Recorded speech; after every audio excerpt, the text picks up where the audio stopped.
இத்தனை நாளாக இந்த மீடியாவோட பசிக்கு ஏற்ற மாதிரி ஒரு தீனி கிடச்சிருக்கு. இது வரைக்கும் தேர்தல் முடிஞ்சிருச்சு, ஆனால் எதை வச்சு நம்ம கண்டென்ட்டாக படம் ஓட்டுறதுன்னு தெரியாமல் ஊரில் இருக்கிற எல்லாரையும் அரசியல் விமர்சகர்கள், அரசியல் பத்திரிகையாளர்கள், மூத்த பத்திரிகையாளர்கள் அப்படின்னு கூப்பிட்டு வச்சு ஜிங் சக் அப்படின்னு போட்டுட்டு இருந்தாங்க. இது குறித்து நிறைய வீடியோ நம்ம பேசியாச்சு. ஆனால் இப்போது தேர்தலுக்கு பிந்தைய கருத்து கணிப்புகள் அப்படின்னு எப்படா நம்ம வெளியிடலாம் அப்படின்னு தூங்காமல் இரவு பகலாக காத்துட்டு இருந்தாங்க. தேர்தல் ஆணைய கட்டுப்பாடு முடிஞ்சிருச்சு, அதனால இன்றைய தினம் இரவு 8 மணிக்கு மேலே வெளியிடலாம் அப்படின்னு சொன்னாங்க. அதன்படி இப்போ ஒரு மிகப்பெரிய சர்வே வெளியிட்டிருக்காங்க, எக்ஸிட் போல் சர்வே. இதில் ரொம்ப சுவாரஸ்யமான ஆச்சரியமான தகவல் என்னன்னா, எங்களுக்கு இதெல்லாம் ஹார்ட் அட்டாக் வருது, இதெல்லாம் பேனிக் ஆகுது, இப்படி எப்படிங்க ஒரு கருத்து கணிப்பு வர முடியும்னு சொல்லி இந்தியா டுடே கொடுத்த அந்த கருத்து கணிப்பு தான் ஒட்டுமொத்த எல்லா பத்திரிகையாளர்கள் அப்படின்ற போர்வையில் இருக்கக்கூடிய திமுக அதிமுகவின் சொம்புகளுக்கு பயங்கர அதிர்ச்சியாக இருந்திருக்கு. இவங்க எல்லாரும் என்ன சொல்கிறாங்க, விஜய்க்கு இந்தியா டுடே கொடுத்த கருத்து கணிப்பு படி பார்க்கும்போது 98லிருந்து 140 சீட்டு வரைக்கும் அவர் பெறுவதற்கு வாய்ப்பு இருக்குது. இரண்டாவது இடத்துல திமுக, எப்படி இரண்டாவது இடத்துல திமுக போயிருச்சு அப்படின்ற பார்வையும் இருக்குது. திமுகவுக்கு ஒரு 100லேருந்து 110 சீட்டு கிடைக்க வாய்ப்பு இருக்குது. இதெல்லாம் எங்களுக்கு ஹார்ட் அட்டாக் கொடுக்குதுங்க, ரொம்ப பேனிக்காக இருக்குது, அலாமிங்காக இருக்குது, இதெல்லாம் நம்பவே முடியல அப்படின்னு இந்த ஊபிஸும் இந்த வாடகை வைகளும் சொல்லிட்டு இருக்காங்க. நம்ம என்ன சொல்கிறோம், உங்களுக்கு ஹார்ட் அட்டாக் வரட்டும், பேனிக் ஆகட்டும், இதெல்லாம் நீங்கள் நம்பணும்னு அவசியம் இல்லை. நீங்கள் இல்லை நம்பலை அப்படின்னா நாளைக்கு தாவேக்கா கட்சி வளராதா, இல்லை ஆட்சி அமைக்க முடியாதா? இது எல்லாமே இவங்களுடைய வன்மத்தின் வெளிப்பாடு, இவங்களுடைய வைத்தறிச்சலின் வெளிப்பாடு. இதெல்லாம் ஒரு பக்கம் இருக்க, இப்போ உண்மையிலேயே இந்த தேர்தலுக்கு பிந்தைய கருத்து கணிப்புகள் நேர்மையான முறையில் நடந்துதா? இது எந்த மாதிரி அணுகுமுறையில் இவங்க எல்லார்கிட்ட எப்படி இந்த கருத்து கணிப்புகளை பெற்றாங்க? இது யாருக்கு சாதகம்னு சொல்லுது, யாருக்கு பாதகம்னு சொல்லுது? உண்மையிலேயே 2026 யார் ஆட்சி அமைக்க போறா, விஜய் முதலமைச்சர் ஆக போறாரா? இப்படி எண்ணற்ற கேள்விகளுக்கு ஒட்டுமொத்தமா இப்போதைக்கு தற்சமயத்துக்கு ஒரு பதில்கள் கிடைச்சிருக்கு. அது குறித்து இந்த வீடியோல அலசி ஆராயலாம். தேர்தல் முடிஞ்ச நாள்லேருந்து எப்படா இந்த எக்ஸிட் போல் சர்வே வரும், இந்த சர்வேயை வச்சு நம்ம எப்படியெல்லாம் கலராக படம் ஓட்டலாம், நம்ம முதலாளிகளை எப்படி மகிழ்ச்சிப்படுத்தலாம் அப்படின்னு பல ஊடகம் காத்துட்டு இருந்தது. அதுலேயும் தமிழ்நாடு ஊடகத்தை பற்றி நம்ம சொல்லவே தேவையில்ல. உண்மையிலேயே செய்திகளை உடனுக்குடன் சொல்லுவோம், நேர்மையாக சொல்லுவோம், நாங்கள் உறுதியாக சொல்லுவோம், இறுதி வரை சொல்லுவோம், இப்படியெல்லாம் வெறும் டயலாக்ல தான் பேசுவாங்களே தவிர இவங்க யாருமே நேர்மையான முறையில் பத்திரிகைன்னு நடத்தலை. ஒரு சார்பு நிலை, இந்த ஊடகம் இந்த கட்சிக்கு, இந்த ஊடகம் அந்த கட்சிக்கு அப்படின்ற நிலைப்பாட்டில் தான் இருப்பாங்க. ஆனால் திமுக எந்த அளவுக்கு ஊடகத்தை கட்டுப்பாட்டில் வச்சிருக்கு, எந்த நியூஸை பிரேக்கிங் நியூஸ் ஆக்கணும், எந்த நியூஸை வெளிச்சத்துக்கு கொண்டு வரக்கூடாது, எந்த உண்மையை மறைக்கணும், இப்படி எண்ணற்ற விஷயங்களை கடைசி ஒரு 5 வருஷமாக நம்ம பார்த்துருப்போம். இது வரைக்கும் பத்திரிகை சுதந்திரம் அப்படின்னு யாரெல்லாம் குரல் கொடுத்து வந்தாங்களோ அவங்களுடைய குரல் வலை எல்லாத்தையும் நெருக்கிற வேலையை தான் திமுக செஞ்சுட்டு இருக்கோம். இப்போ நேர்மையான ஒரு எக்ஸிட் போல் சர்வே நடந்திருக்கு. இது தேர்தலுக்கு பிந்தைய கருத்து கணிப்புகள் மட்டும் கிடையாது, யார் ஆட்சியில் அமர போறா அப்படின்றத நாங்கள் களத்தில் இறங்கி 5.5 கோடி வாக்காளர்கள்ட்டையும் கேட்டு முடிச்சிட்டோம். எத்தனை ஓட்டு பதிவாச்சோ எல்லாருக்கிட்டையும் மைக்கு நீட்டி நீங்கள் யாருக்கு ஓட்டு போட போறீங்க, நீங்கள் திமுகவுக்கு போட போறீங்களா, அதிமுகவுக்கு போட போறீங்களா அப்படின்னு ஒட்டுமொத்த தமிழ்நாட்டிலையும் இதுதான் நடக்க போகுதுன்னு நாங்கள் சாம்பிள்ஸ் எடுத்துட்டோம் அப்படின்ற ரேஞ்சுக்கு பில்டப் பண்ணுறாங்க ஒரு 5 கம்பெனி. இந்த கம்பெனி எல்லாம் என்ன சொல்லுது, நாங்கள் கருத்து கணிப்பை நேர்மையான முறையில் இந்த முறையில் நடத்தியிருக்கோம் அப்படின்லாம் எதுவுமே கிடையாது. ஊடகத்தில் கொடுத்துறது திமுக இவ்வளவு, அதிமுக இவ்வளவு, தாவேகா இவ்வளவு, நாம் தமிழர் இவ்வளவு, இவங்க நேர்மையாக தான் செஞ்சுருக்காங்களா இல்லையா அப்படின்றத நம்ம கொஞ்சம் டீட்டெயில்டாக டிஸ்கஸ் பண்ணுவோமே அப்படின்னு நமக்கு தோணுச்சு. இதில் குறிப்பாக முதல்ல ஒரு சர்வே வருது, இந்தியா டுடே சொல்லுது தாவேக்கா ஆட்சி அமைப்பதற்கு அதிகப்படியான வாய்ப்பு இருக்குது. 2வது இடத்துல திமுக போகும், 3வது இடத்துல அதிமுக போகும். அதிமுகக்கு 22லேருந்து 32 தொகுதி. அதை மக்கள் என்ன முடிவு பண்ணியிருக்காங்க அப்படின்றது நமக்கு தெரியாது. ஆனால் இப்போ இங்கே மிகப்பெரிய கேள்வி என்னவா எல்லாரும் கேட்குறாங்கன்னா, அது எப்படிங்க தாவேக்கா இப்போ தான் முதல் முறையாக வந்திருக்காங்க, அதுக்குள்ளே மக்கள் எல்லாரும் அவங்களுக்கு சேர்ந்து வாக்களிச்சிருவாங்களா? இதெல்லாம் சாத்தியமே இல்லைங்க. இதை பார்க்கும்போது சிரிப்பாக வருது. இந்தியா டுடேக்கு மிகப்பெரிய தைரியம் தான் அப்படின்னு நேர்மையான பத்திரிகையாளர்கள், எப்படி நேர்மையான பத்திரிகையாளர்கள், நேர்மையான ஊடகவியாளர்கள், மூத்த அரசியல் விமர்சகர்கள் அப்படின்லாம் சொல்லக்கூடிய பல நபர்கள் கொந்தளிக்கிறாங்க. அழுக வருது, அழுகையை கண்ட்ரோல் பண்ணிட்டு ஐயையோ திமுக விட்டு கொடுத்துடக்கூடாதுன்னு சொல்லி இதெல்லாம் நடக்கிறதுக்கு சாத்தியமே இல்லைங்க. தாவேக்கா ஒரு தேர்ட் ஃபோர்ஸ், அவ்வளவுதான். அது 10லேருந்து 20% வாக்குகள் பெருமை தவிர சீட் கன்வர்ஷன்லாம் வாய்ப்பு இல்லை. சரி, சீட் கன்வர்ஷன் ஏங்க வாய்ப்பு இல்லை அப்படின்னு இந்த நெறியாளர் போல நடிப்பாங்கல்ல அந்த நபர், இது மொத்தமாக ஒரு பிரிண்டட் ட்ராமா, ஆல்ரெடி ஒரு ஷூட் பண்ண ஒரு ட்ராமா தான். அந்த ட்ராமாவில் ஒவ்வொரு கேரக்டராக நடிப்பாங்க. அதில் இவங்க பத்திரிகையாளர் நடிப்பாங்க, அவர் நெறியாளர் நடிப்பார். அப்படி நடிக்கக்கூடிய நெறியாளர் கேட்குறாரு, எதனால் திமுக சீட் கன்வர்ஷனில் ஸ்ட்ராங்கு, தாவேக்கா ஸ்ட்ராங் இல்லைன்னு சொல்கிறீங்க? என்ன புத்திசாலித்தனமான ஒரு எக்ஸாம்பிள்றீங்க? திமுக வீடு வீட உறுப்பினர்கள் சேர்க்கை நடத்தினாங்களாம். அதனால அவங்கள்ட்ட அந்த லிஸ்ட் இருந்துச்சா, யார் யாரெல்லாம் ஓட்டு போட்டுட்டாங்க அப்படின்னு செக் பண்ணிகிட்டே வந்தாங்களாம். செக் பண்ணி முடிச்சுட்டு யாரெல்லாம் ஓட்டு போடலையோ உடனே மதியம் 2 மணிலேருந்து 6 மணிக்குள்ள யாரெல்லாம் ஓட்டு போடலையோ அவங்க எல்லாரையும் வீட்டில் போய் கையை பிடிச்சி எழுதிட்டு வந்து நீங்கள் தான் புரட்சிக்கு வழிவகுக்கணும், வந்து நீங்கள் திமுகவுக்கு ஓட்டு போடுங்கன்னு கூட்டிகிட்டு வந்தாங்களாம். அவங்களும் திமுகவுக்கு உதயசூரியனுக்கு டக்குன்னு அழுத்துனாங்களாம். இப்படின்னு ஒரு அதிமேதாவி அதி புத்திசாலி சொல்கிறாரு. இதையெல்லாம் பார்க்கும்போது சிரிக்கிறதா, கோவப்படுறதா, இல்லை கேவலமாக பார்க்குறதா அப்படின்னு நமக்கே குழப்பமாக இருக்குது. எப்படிப்பட்ட ஒரு ஊடகத்தில் உட்காந்து இன்றைக்கி ஊடக தர்மம், ஊடகாரம் எதுவுமே கிடையாது. அப்போ விஜய்க்கு வந்து 98லேருந்து 120 சீட்டுன்னு சொல்லியிருக்காங்களே, அப்போ அதை நீங்கள் ஏற்றுக்கொள்ளையா? நான் என்ன சொல்கிறேன், நீங்கள் எக்ஸிட் போல் சர்வேன்னு சொல்கிறீங்கல்ல, இதை எப்படி எதன் அடிப்படையில் நீங்கள் எடுக்கிறீங்க? தேர்தலுக்கு முந்தைய கருத்து கணிப்பு எடுத்தீங்க, அது ஒரு நியாயமான விஷயம். சரி, ஏதோ ஒன்று உங்களுடைய முதலாளிகளை இம்ப்ரெஸ் பண்ணணும்னு சொல்லி அந்த இடத்துல தாவேக்கா 30% எங்கள் சென்னை பெல்ட் ஃபுல்லாக போட்டது யார்?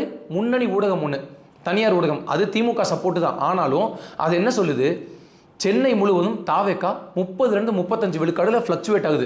சென்னையில் இருக்கக்கூடிய எல்லா தொகுதிகளையும் நீங்கள் வேணால் ரெஃபரன்ஸ்க்கு எடுத்து பார்க்கலாம்.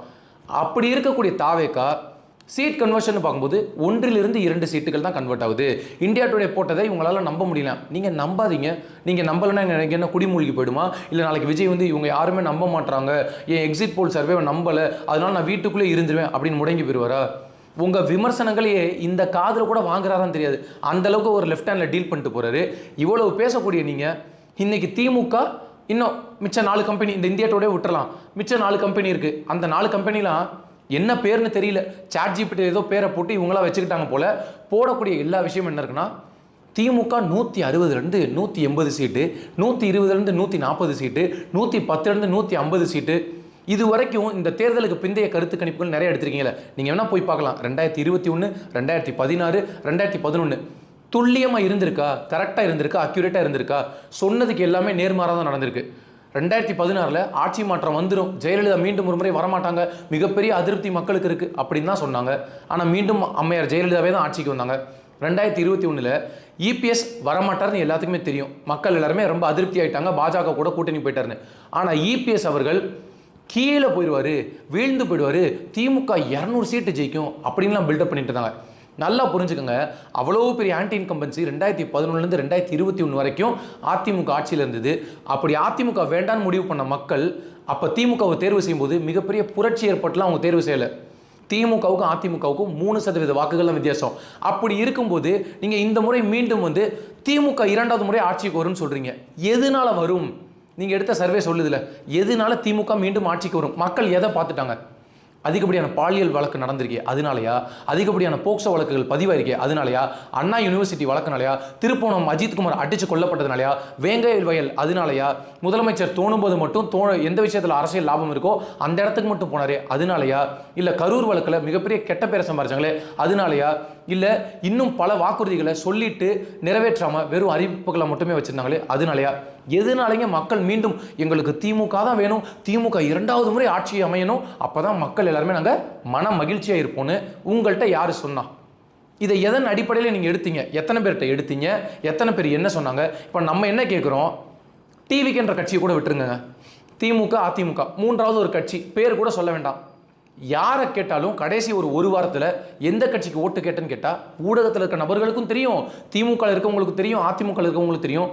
இந்த காதுலேருந்து அந்த காது வரைக்கும் எல்லா பக்கமும் விசில் சத்தம் தான் சொல்கிறாங்க, எல்லாருமே சொல்கிறாங்க. ஆனால் இந்த டிவியில் பேசக்கூடிய இந்த பத்திரிகையாளர்கள் அப்படின்ற போர்வையில் இருக்காங்கல்ல, முழுக்க முழுக்க திமுகவே மாறிட்டாங்க.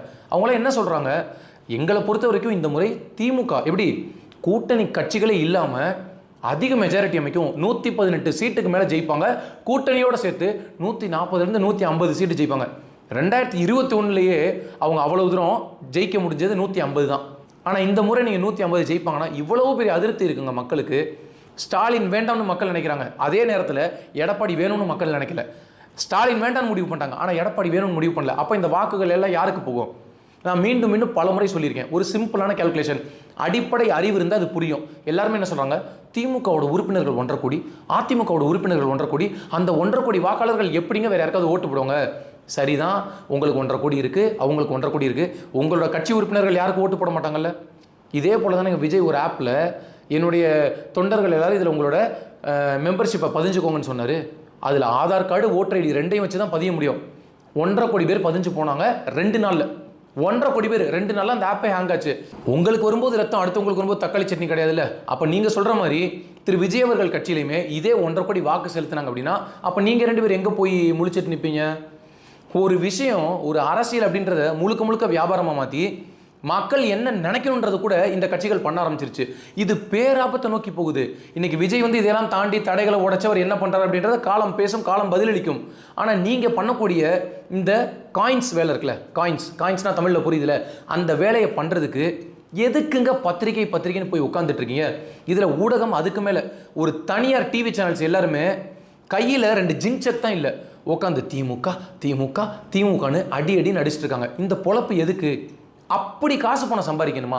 அடுத்த தலைமுறைக்கு உண்மையாக இல்லாமல், நம்ம வீட்டில் இருக்கவங்களுக்கு உண்மையாக இருக்காமல், நாட்டில் நடக்கக்கூடிய அத்தனை அநியாயங்களை வேடிக்கை பார்த்துட்டு அநியாயத்துக்கு துணை போகிற பொழப்புக்கு நீங்கள் என்னங்க சாதிக்க போகிறீங்க? இத்தனை பேருக்கு நீங்கள் உண்மையாக இல்லாமல் துரோகம் பண்ணிட்டு நீங்கள் என்ன சாதிக்க போகிறீங்க? என்ன தம்பி சம்மந்தமே இல்லாமல் பேசுகிறீங்க? ஒரு எக்ஸிட் போல் சர்வே எடுத்திருக்காங்க, அதுக்கு எதுக்கு நீங்கள் இவ்வளோ கடுமையாக பேசுகிறீங்கன்னு கேட்டால், இந்த எக்ஸிட் போல் சர்வேன்றது ஒரு ஃபேக்குங்க. இவங்க பண்ணக்கூடிய ஒரு அஜெண்டா செட்டப்பு. இவங்களா ஒரு விஷயத்தை பண்ணி அதை மக்கள் மனசில் திணிக்க நினைக்கிறது. இப்போ இதோட வெளிப்பாடு என்னன்னா, மக்கள் மனசில் அப்படியே ஒரு பிம்பத்தை உருவாக்குறது. ஆனால் இவங்களுக்கு தெரியும் திமுக வரப்போகிறது இல்லை அப்படின்னு. ஆனால் மீண்டும் ஒரு கட்டமைப்பை ஏற்படுத்துறது. ஒரு சான்று சொல்லுங்க, இவங்க சொன்னது எல்லாமே நடந்திருக்கு, இவங்க எல்லாருமே நேர்மையான பத்திரிகையாளர்கள் அப்படின்னு ஒரு சான்று சொல்லுங்க. மக்கள் முடிவு பண்ணணும், மக்கள் யோசிக்கணும். எல்லாருமே சொன்னாங்க, உலகம் முழுவதும் சொன்னாங்க, தமிழர்கள் எல்லாரும் சொன்னாங்க, விசில் சின்னதுக்கு ஓட்டு போடுங்க, நாங்கள் விசிலுக்கு தான் போட்டுருக்கோன்னு. நான் என்ன சொல்கிறேன், நீங்கள் ஒரு ஆட்சி அமைப்பார்னு சொல்ல வேண்டாம், ஆனால் அவரை கீழே மட்டம் தட்டி கீழே இறக்குறீங்கல்ல, இந்த வேலையை நீங்கள் இதுக்கு முன்னாடி யாருக்கு பண்ணீங்க அப்படின்னு லைட்டாக ஒரு ரிவைன் பண்ணுவோம். எப்படி ஒரு நகைச்சுவை பாருங்கள், 2021 திமுக அதிமுக மற்றவை 3வது தான் இருந்துச்சு, வேறு எதுவுமே கிடையாது. ஏன் அப்படின்னா நாம் தமிழர்னு சொல்லக்கூடாது அப்படின்னு அப்போ உங்களுக்கு ஒரு பாகுபாடு இருந்துச்சு. ஏன்னா அன்னைக்கு அவங்களுக்கு நாம் தமிழர் தேவையில்லை, சீமான் தேவைப்படலை. ஆனால் இன்னைக்கு சீமான் தேவைப்படுறாரு. எதுக்கு? விஜயை இந்த கையை வச்சு தான் நம்ம குத்த முடியும்னு அவங்களுக்கு தெரியும். ஏன்னா இவங்களுக்கு பேசுறதுக்கு திராணி கிடையாது. அதனால சீமான் அன்னைக்கு தேவைப்படல. இன்னைக்கு சீமானுக்கு போடுறாங்க 1லேருந்து 6 சீட்டு ஜெயிப்பாராம். 2021 நாம் தமிழர்னு பேரை கூட போடல, மற்றவைன்னு போட்டு 0 to 1, 0 இல்லைனா 1 சீட்டு அப்படின்னு போட்டாங்க. ஆனால் இன்னைக்கு சீமான் 1லேருந்து 6 சீட்டு ஜெயிக்க வாய்ப்பு இருக்கான், விஜய் 18லேருந்து 24 சீட்டு ஜெயிக்க வாய்ப்பு இருக்கான். இதுதான் ஒரு ஆவரேஜாக போட்டிருக்காங்க. உங்களுக்கு தெரியும்ல, இவ்வளவு கஷ்டப்பட்டு இரவு பகல் பாராமல் உழைச்சிருக்கீங்கல்ல, எந்தெந்த தொகுதியில் நாம் தமிழர் ஜெயிக்கிறதுக்கு வாய்ப்பு இருக்குது? 6 தொகுதின்னு போட்டிருக்கீங்க, 0 to 6ன்னு. சீமான் தொகுதியே அங்கே தொங்கிட்டு இருக்கு, நடுவில் நின்றுட்டு இருக்கு. இதில் வேற எந்த தொகுதியிலலாம் நாம் தமிழர் ஜெயிக்கிறதுக்கு வாய்ப்பு இருக்குது? இதுலேருந்தே தெரிஞ்சுக்கோங்க இவங்களோட தில்லாலங்கடி வேலை எந்த அளவுக்குன்னு. நாம் தமிழர்னு போட்டு விஜய் ஒரு பொருட்டு இல்லை, விஜய் ஒரு மாற்றம் இல்லை, நாம் தமிழர் இந்த மாதிரி 6 வாக்கு வரப்போகுது, 6 சீட்டு ஜெயிக்க போகிறாங்க, விஜய் ஒரு 18 to 24. நீங்கள் எல்லாம் ஒரு விஷயத்த மறந்துடுறீங்க. முதலாக தேர்தல் களத்தில் எதிர்கொள்ளக்கூடிய தாவேகா தலைவர் விஜய் இவ்வளோ பெரிய திராவிட கட்சிகளுக்கு மனசாட்சியை தொட்டு சொல்லுங்க, பயம் காமிச்சிட்டாரு, நடுங்க வச்சுட்டாரு. இன்னைக்கு வரைக்கும் அவங்களுக்கு தூக்கம் இல்லை, வெளியில நடிச்சிட்டு இருக்காங்க, எங்களுக்கு எதிரிகள் யாரும் இல்லை அப்படின்னு. நீங்க எப்போ 18லேருந்து 24 சீட்டுன்னு போட்டீங்களோ அப்பவே அவர் ஜெயிச்சிட்டாரு. மினிமமா ஒரு கட்சிக்கு ஓப்பனிங் அப்படின்றதே மிகப்பெரிய விஷயம். இந்த முடிவுகள் வரும்னு நான் சொல்லலை, ஆனால் இதை விட மிகப்பெரிய முடிவு தான் வரப்போகுது. அது ஒரு பக்கம் இருக்கட்டும். ஆனால் அதையும் தாண்டி எல்லா போலி பத்திரிகையாளர்களுமே என்ன சொல்றாங்க, விஜய் என்னங்க ஒரு 15லேருந்து 20 விழுக்காடு வாக்கு வாங்க போறாரு.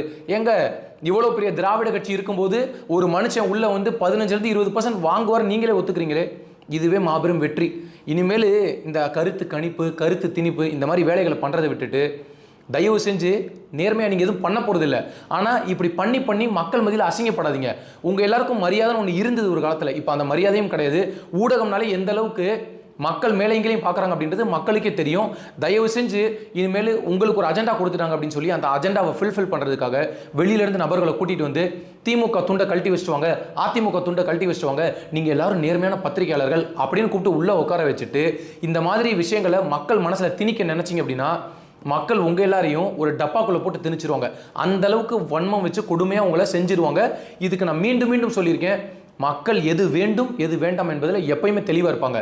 2021 தேர்தல் எவ்வளோ தெளிவாக இருந்தாங்களோ அதே போல் 2011 தேர்தலோட முடிவுகளை நீங்கள் கவனிக்கணும். புரியுதுங்களா? இது வரைக்கும் 2011 திமுக மேலே மிகப்பெரிய ஊழலாக பார்க்கப்படும் இந்த 2G ஊழல், அந்த ஊழலோட கோபத்தின் வெளிப்பாடு, ரவுடிசம், இது எல்லாத்தையும் வெளிப்பாடு தான் 2011 தேர்தலோட முடிவுகள். ஆனால் இன்னைக்கு அதை விட 100 மடங்கு நீங்கள் போயிருக்கீங்க. யாருமே உங்களை எதிர்த்து பேசக்கூடாது, யாருமே குரல் கொடுக்கக்கூடாது, உங்களுடைய குடும்பம் மட்டும் வாழணும், உங்களுடைய உற்றார் உறவினர்கள் வாழணும், உங்களுக்கு கீழே இருக்கக்கூடிய ஜால்ரா கைகள் வாழணும் நீங்கள் நினைக்கிறீங்க. இது இந்த நாட்டுக்கும் பேரழிவை கொண்டு போகும், உங்களுக்கும் பேரழிவை கொண்டு போகும். ஒன்னே ஒன்று சொல்கிறேன், புரிஞ்சுக்கோங்க. எல்லாம் மேலே இருக்கவன் பார்த்து போன ஒரு விஷயம் நடக்கும் தெரியுமா? அது வெகு விரைவில் நடக்க போகுது அப்படின்ற தகவல் நமக்கு கிடைக்குது. எனவே இந்த கருத்து கணிப்பு, கடுப்பு திணிப்பு இது எல்லாமே போலியானவை தானே தவிர இவை அனைத்தும் தாவேக்காவினருக்கு மிகப்பெரிய உற்சாகத்தை கொடுத்துள்ளது. ஒரே ஒரு வகையில் இந்தியா டுடேல 98லேருந்து 120 சீட்டு ஜெயிப்பாங்கன்னு சொன்னாங்க. அது மட்டும்தான் அவங்களுக்கு மகிழ்ச்சியான செய்தி. மித்த எல்லாத்தையும் அவங்க இந்த காதில் வாங்கிட்டு அந்த காதில் தூக்கி போட்டு போயிட்டாங்க. அவங்க நம்புறது ஒரே ஒரு விஷயம் தான், மிகப்பெரிய மாற்றத்தை நோக்கி தமிழகம் நகருகிறது அப்படின்னு அவங்க உறுதியாக இருக்காங்க.